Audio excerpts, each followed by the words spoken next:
আসসালামু আলাইকুম, কেমন আছেন সবাই? আশা করি সবাই ভালো আছেন। আলহামদুলিল্লাহ, আল্লাহর রহমতে আমিও ভালো আছি।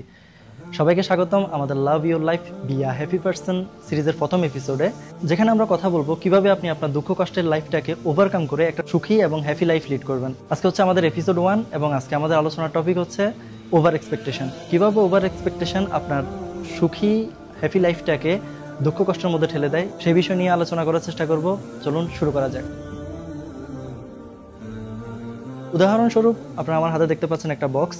ধরুন এই গিফটের বক্সটা আমার খুব কাছের মানুষ আমাকে গিফট করেছে। এই বক্সটা খোলার আগ পর্যন্ত আমি এটা ভেবে খুশি যে এই বক্সের মধ্যে সেই সব কিছুই থাকবে, বা সেই সব কিছুর একটা জিনিস থাকবে যা আমার পছন্দের, যে জিনিসগুলোর জন্য আমি অপেক্ষা করেছিলাম। তো এই বক্সটা খোলার পর আমি যখন দেখবো যে এই বক্সটার মধ্যে ওই জিনিসটা নেই যেটার জন্য আমি অপেক্ষা করেছিলাম, তখন আমার কষ্ট হবে। আমি ভুলেই যাব যে কেউ একজন ভালোবেসে এই গিফটটা আমাকে দিয়েছে, এই বক্সটা আমাকে কেউ একজন ভালোবেসে দিয়েছে, এই জিনিসটা আমি সম্পূর্ণ ভুলে যাব। বাট আমি যদি সবকিছুকে ছেড়ে চিন্তা করি যে আমার একজন কাছের মানুষ আমাকে ভালোবেসে এই বক্সটা গিফট করেছে, যাই থাকুক আলহামদুলিল্লাহ সে আমাকে ভালোবেসে দিয়েছে, আমি যদি এই জিনিসটা চিন্তা করি, তখন আমার মাঝে আর কোনো কষ্ট থাকবে না। যা দিয়েছে আমি তাতেই শুকরিয়া করব, তাতেই আলহামদুলিল্লাহ বলবো, আল্লাহর প্রতি শুকরিয়া থাকবো, এবং যেই মানুষটা গিফট করেছে আমি তার প্রতি কৃতজ্ঞ থাকবো।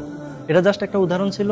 এই জিনিসটা আমাদের জীবনের প্রতিটা ক্ষেত্রেই হয়ে থাকে। আমরা যদি আমাদের জীবনে যে জিনিসটা আমার জন্য না, যে জিনিসটা আমার নাগালের বাইরে, আমার সাধ্যের বাইরে, আমি যদি সেই জিনিসটার আশা বাদ দিয়ে আমার কাছে যা আছে আমি যদি তাতে সন্তুষ্ট থাকি, আমি যদি সেটার কারণে আল্লাহর কাছে শুকরিয়া আদায় করি এবং কারোর প্রতি কোনো এক্সপেকটেশন না রাখি, তাহলে আমার জীবনটা অনেক সুন্দর হবে। এমন কিছু আশা করবেন না যেটা আপনার নাগালের বাইরে, যেটা আপনার সাধ্যের বাইরে।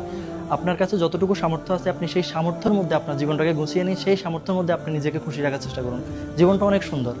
আপনি যদি আপনার জীবনটাকে এই ছোট ছোট বিষয়ে, আপনি যদি ছোট বিষয়গুলোতে আপনার খুশি খুঁজে নেন, দেখবেন যে আপনি অনেক খুশি থাকবেন, আপনার জীবনটাকে নিয়ে আপনি অনেক ভালো থাকবেন। এটাই ছিল আজকের টপিক। আমার জন্য সবাই দোয়া করবেন, আমি আপনাদের জন্য দোয়া করি। আল্লাহ সবার জীবনকে সুন্দর করে দিক। দেখা হচ্ছে পরের ভিডিওতে। আল্লাহ হাফেজ, আসসালামু আলাইকুম।